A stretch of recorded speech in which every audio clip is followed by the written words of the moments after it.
Hello, everybody, and welcome back to another episode of Kerbal Space Program, where we're playing RP-1, and that is realistic regression with realism overhaul and the real solar system. So as you see behind us, we got Earth spinning there.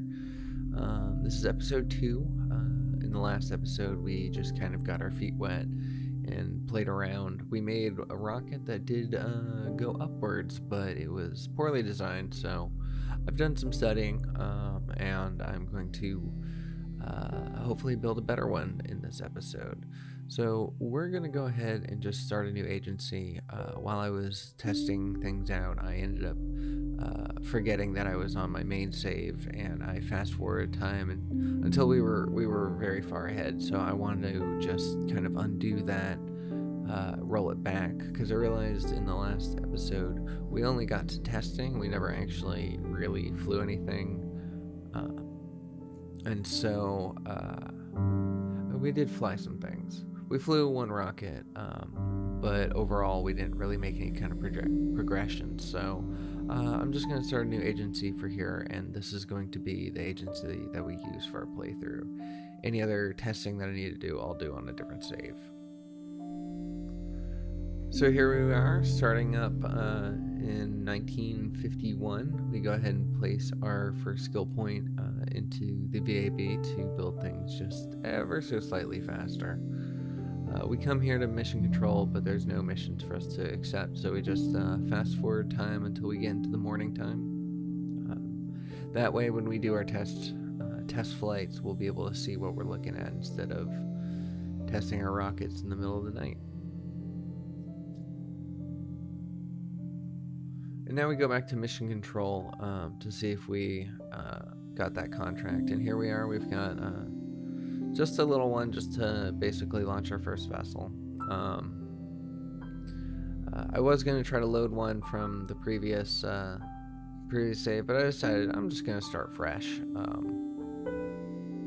So we go ahead and we get our avionics and we set it to science core. We give it some battery and resize it to fit. It's a little bit smaller than I expected, so I just give it a little extra length just for the sake of it. We go ahead and get a high pressured steel fuselage for our tank, and we put a parachute on that. We're going to try to recover this whole rocket, save some money. I did, however, didn't realize that the parachute was clipping into the rocket itself. I figured that out much later, so eventually we figure it out, but for the time being, the rocket looks a little bit weird. As you can see, the engine is also clipped into the bottom of it. I don't know if that actually ends up making a difference or not. It possibly could. The other thing is we forgot to put wings on our Tiny Tim, the bottom booster, so it's not a perfect rocket, but it's ours. So we go ahead and throw it into the test flight simulator, and then I realized I hadn't played RP-1 in a little bit. It had been some time between the last episode, and so my timing for launching this thing was off, so I decided to do a couple test flights to really see if I can nail it down. And as you can see here, it's about 1 for 1. I was able to get it, and then the next time I wasn't able to get it, but then the next time I was able to get it again. So I just tried to wait until I could get 2 in a row, and then I would feel good about it. So I came back here, but for some reason the rocket didn't save, so I'm starting from scratch again. This time I decided to give the nose cone a little bit of a color, and then I try forever to see how long the engine or how much fuel the engine has and how long it's going to burn for. And you can see here I'm just rapidly trying to click there, and it just doesn't seem to be working. So eventually I use MechJeb to kind of tell me the burn rating for this rocket here. And you can see I just need to do a slight adjustment, and it has enough fuel for the engine. So as you see here now, I recognize that the parts are clipping into each other, so I go ahead and fix it and give some coloring to this. Of course, I tool all the parts, and then I stick it into the stick it into the build queue. I'm pretty confident that I'm going to be able to handle it. And since we have some money left over, I go ahead and put another point into the VAB to speed up the process. Because I realized that in RP-1, time is also kind of a resource. Contracts have more demanding dates, I guess, contract dates. It's a little bit more in the RP than in vanilla KSP. So, alright, yeah, this is our rocket. This is our sounding one. So we're gonna go ahead and take a nice little screenshot of that. And then when we're ready, we are going to lift off. And for all that practicing, I still got it wrong. I did not time it right, and so therefore we lost upwards velocity before the engine could fully light. So we are dead in the water. We are not going to be going very far. So I just go ahead and stage the parachutes because, of course, you know, we're going to need to save all the money that we can. So by returning this vessel safely back to the ground, we'll be able to recover some of those funds. And thankfully, it doesn't explode on contact and destroy our launch pad. Now, I'm a little bit irritated because we're not far enough into the progress that I could have just rolled that back from the launch pad and then just taken the same rocket and used it again. Instead, we had to do a normal recovery, so that kind of sucks. But we got 5 science for recovering the vehicle, so I go ahead and unlock all these nodes here. The very first one is post-rocket testing, and that's going to give us a better, an upgrade for our Araby engine as well as a couple others. So I go ahead and edit this craft. I want to throw a camera on it, and you will see why shortly. But yeah, so we just went ahead and edited it and threw some cameras. I did 3-way symmetry just to keep it even. We go ahead and take 2 more contracts, one to break the Kármán line, and the other one is a distance record setting contract. And we go ahead and pop in 2 more sounding rockets into the build queue, the same type. The one that I just edited, we just launched another one in there. So that way, when this one is going, the other one is going to be building. So here we are at the launch pad. Once again, we got a nice little view of our rocket. And I go ahead and turn the throttle up, so that way when we fire, we're already at full throttle instead of having it do automatic. And I think that might help. I think that's something that I should pay attention to for future launches. So yeah, here's the surprise. As you can see here, we put a camera on so we could look at it through the probe control room and see all the things that it can see. We have our information up here. This is an updated version of the probe control room as updated from the version that you saw in KSP POV. I'm not entirely happy with it, to be quite honest. As you notice on the desk, we lost all of our buttons. We don't have action groups anymore. We can't hold prograde, retrograde, any of that stuff. So I'm probably going to revert back to a previous version of that mod. Just one that I like a little better. This is not a huge criticism on the mod author. I'm sure they had reasons for why they chose to make it the way that they did. But I hope they could consider putting some of those controls back in, the buttons for the action groups and whatnot. I do enjoy having more screens, but not at the cost of functionality. So yeah, so I'm going to look at this a little bit. I'm going to use the probe control room a little bit in this episode, but I think until we get the better version of it, we're going to hold off. So engine ran out of fuel, and we did get a couple milestones taken care of, but we did not come close to breaking that contract. So this rocket is not a wash, because we also have been getting science from this as well, and also because we're playing realism overhaul, the engines need to go through some testing. The more that you use them and the more that they have actual field experience, the better off they're going to end up being. So it's still good. We broke, or we got some side contracts done, so that'll give us a little bit of money, and we got some science done, so that'll give us some science, and we have potentially made our engine better. So all in all, it's pretty good. But of course, we need to do better.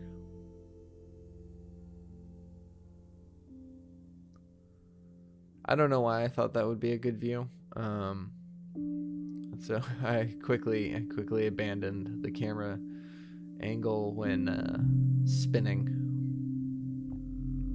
So once again, we have to do a normal recovery. So instead of getting the rocket back, we just get some of the funds. And then we go back into the mission control room, but we forgot that we didn't actually complete either of the contracts that we got. So here I just take a look at our science and realize that post-war rocket testing is going to be the next one, which is going to give us the upgraded engine part.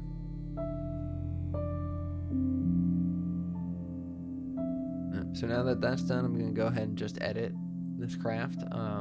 Like I said before, it was good that we put 2 rockets in, so this one was almost done, but all we got to do is just upgrade the engine a little bit, and then we got to change the fuel around because it uses a different fuel than the previous version. So and because of that, we actually burn for less time, but we have a better thrust and a little bit better ISP from it. So hopefully we'll do better with this rocket.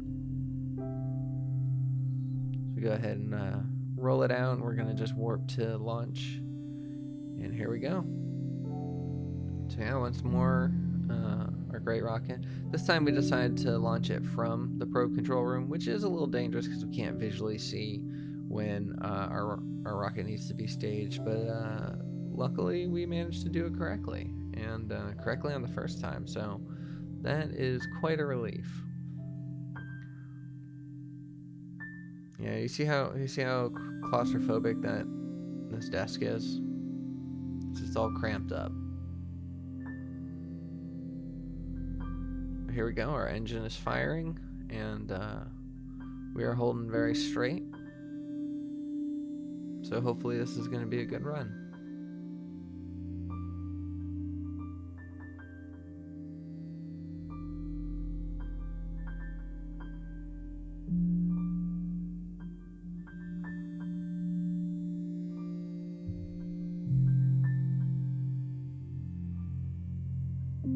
I do miss KSP POV.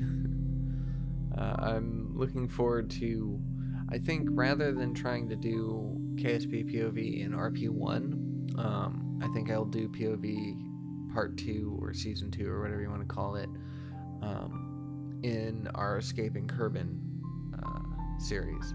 I think we're going to get ourselves around to the part that we were at in KSP POV in the Escaping Kármán series, and then we are going to switch over. Oh, as you see here, our apoapsis is already gaining a lot of height. We passed the 60 kilometer mark, which was one of our next side missions. And as you can see there, we're now passing the 100 kilometer mark and still flying. So I think we're going to be able to break the Kármán line. I'm very confident in that.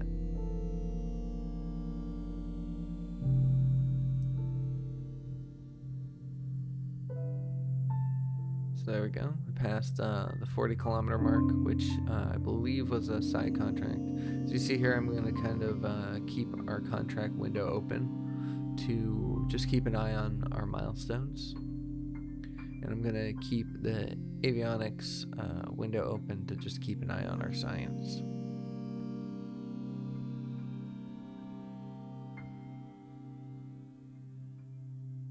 And I really enjoy watching the stars slowly fade in the background as we get higher and higher.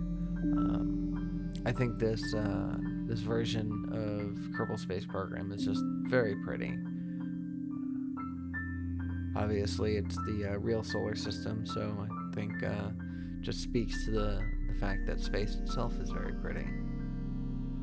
Yeah, as you can see here, we've already knocked off quite a few little side missions for reaching certain milestones, reaching certain altitudes and speeds.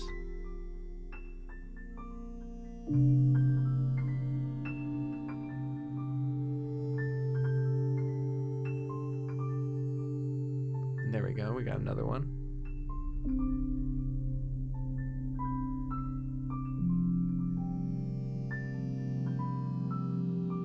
And we got the break 100 kilometers.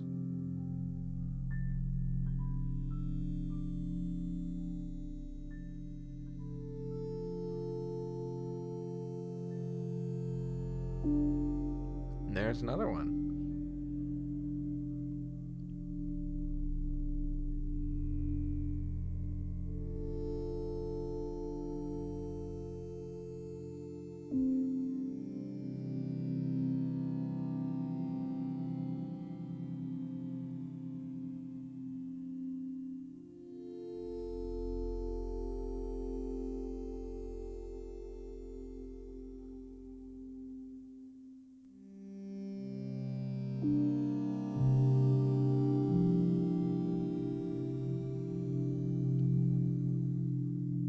And somewhere along the way, we ended up crossing the Kármán line, so that contract was completed as well. So if you see over in the top right at all our contracts, we did quite well with this rocket. I think this rocket is going to be a good workhorse in the upcoming episodes. I think in the next one we're going to work on the V2 rocket to see if we can get this thing even higher. Now I just take a look through the camera's eyes as a return back down to the planet's surface. We get a nice view of the Milky Way as we come back and start spinning wildly.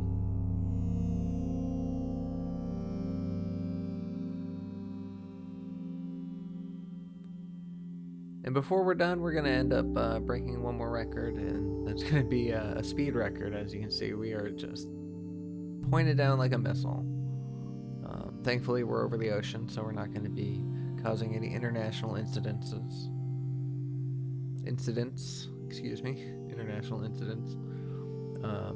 So our parachute is set to deploy at 2,500 meters, and so we're just kind of holding our breath to see if it'll work. And 2,000 meters pass and it doesn't work, so we decided to take matters in our own hands and activate the range safety to destroy the rocket. It would have been fine just crashing into the water, but we decided, we have some range safety ability. Why not practice it for when we need to do that over land? So yeah, look at all those contracts. Look at all the money that we're going to end up making. Yep, so I go ahead and just spend another point to upgrade the science and the VAB. I go ahead and grab another contract, and I take a look at the space planes, but I think we're going to hold off on that for now. Anyways, thank you so much for watching. If you liked it, please consider giving me a like. I hope you're looking forward to more of the RP-1 Realism Overhaul Real Solar System series, and I will see you in the next one. Take care.